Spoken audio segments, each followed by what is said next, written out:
Yeah, yeah, yeah, I'm supposed to be working right now. I'm supposed to be working right now. But I'm not working, I'm doing nothing. Pro Crastinators. They were a group of close friends who were also internet content creators. They would make a weekly podcast together and would occasionally also make live-action skits, live streams, and other touching my dick, touching my balls, touching my content in a once-a-year event called RadCon. Their fan base was niche, but passionate, which would allow these creators to fund these events through Kickstarter. Personally, I was a fan of both Trixie, who was going by Digibro at the time I discovered their channel, and Best Guy Ever, and it was through their channels that I discovered the Pro Crastinators. The podcast was known for discussing many different topics with a somewhat edgy sense of humor. But after becoming a fan of this podcast, I wondered how these creators met, how they began collaborating, what kind of content they made before they collaborated on the Pro Crastinators podcast, and I also wondered if they collaborated so well for so long, why did so many of the members eventually leave the Pro Crastinators? I will be doing my best to answer all these questions, and maybe even more in this series. But before we talk about the podcast, we need to talk about My Little Pony. My little pony, what is friendship?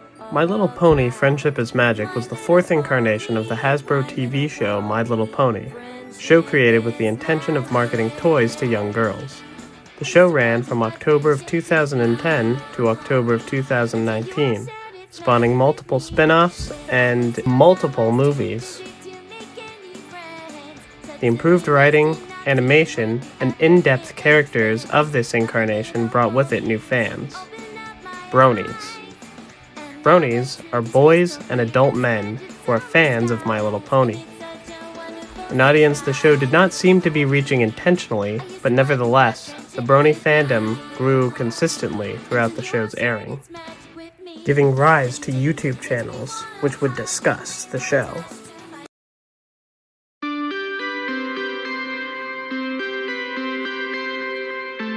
With so many more people, including both men and women, becoming fans of Friendship is Magic, many small YouTube channels popped up that would review or analyze the show. One such channel was a channel called TBBBAP. On December 9th of 2013, TBBBAP would post their first YouTube video, part of a series also called TBBBAP. TBBBAP being an acronym for Two Best Brothers Bitch About Ponies. It was hosted by two pony characters drawn in the style of My Little Pony, who were of course voiced by the brothers Ben and Nate. Nate would voice Keg Standard, a purple pony with a green mohawk and an iconic pair of pink-colored sunglasses, something I am guessing he got the idea for from Gurren Lagann. The other pony, Phantom Horn, would be voiced by Ben. This pony's appearance would be bright blue, with black, simple-looking hair, usually wearing a unicorn-powered t-shirt with what appeared to be an empty toilet paper roll taped to his head in order to look like a unicorn horn. The character design of both of these pony personas were presumably drawn by Ben, as he is known to be an artist. The episodes would start off very casually, featuring still images of both pony persona characters as Ben and Nate would have a casual conversation about the episode they just watched of My Little Pony, discussing their likes and dislikes. So this episode stars the Cutie Mark Crusaders trying to win the right to bear the Ponyville flag in the Equestria Games. Special focus is on Scootaloo, who decides that in order to represent the Pegasi of Ponyville at the Games, she needs to fly. You know, one of the things I really liked about this episode was Miss Harshwitty's faces. Did you see that? She was gesticulating and like, do you see those neck muscles flexing? She was really working. She was really like, she had very different faces. Kind of like. However, As their channel and audience grew, they began making some changes. They would still continue to have the similar format, but would also do some other skits, such as Keg Standard's special holiday message. Folks, we all know we have needs, and we all know Celestia is watching us. Always. It's our duty to keep the fulfilling of our filthy desires hidden away from the light of day, where we can be appropriately ashamed of them. They would also make small improvements, such as moving images that would represent their characters when they spoke in some episodes, something that seemed to carry over into the PCP podcast's style years later. Yeah, none of them was great or impressed me that much. There were some major flaws with some, like Daring Don't. Why is she real? Let's not get into it. We talked about that one.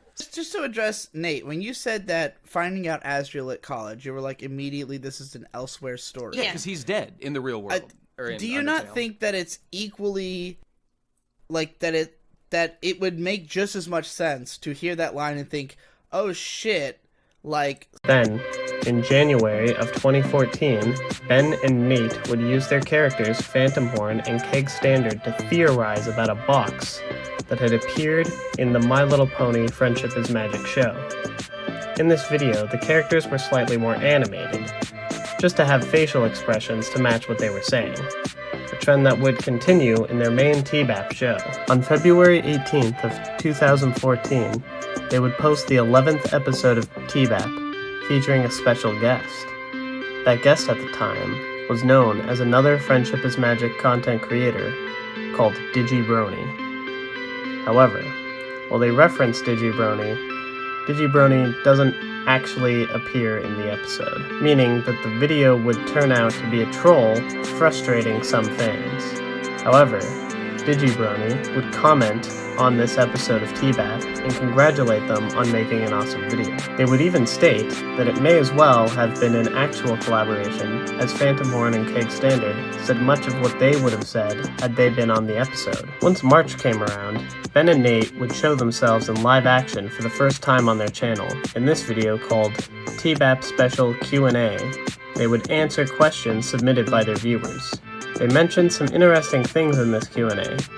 They mentioned that Ben was the one who introduced Nate to My Little Pony Friendship is Magic, and pushed him to watch the show despite his initial reluctance. They began TBBAP because they already watched the show and discussed it with each other after, so they figured that other people might want to hear those conversations. One particularly interesting question they got was about whether or not they kept in touch with other Friendship is Magic reviewers, and what other reviewers they would recommend. When asked, they said this. So do we keep in touch? Well, we're pretty new to this whole scene, so we haven't really had much time to, like, get to know anybody. I have... So, we talk to Gibbon every once in a while. Yeah, Gibbon's a cool dude. I've talked to Give and Take a few times. I talked to Drowning in Horseshoes. Once, yeah.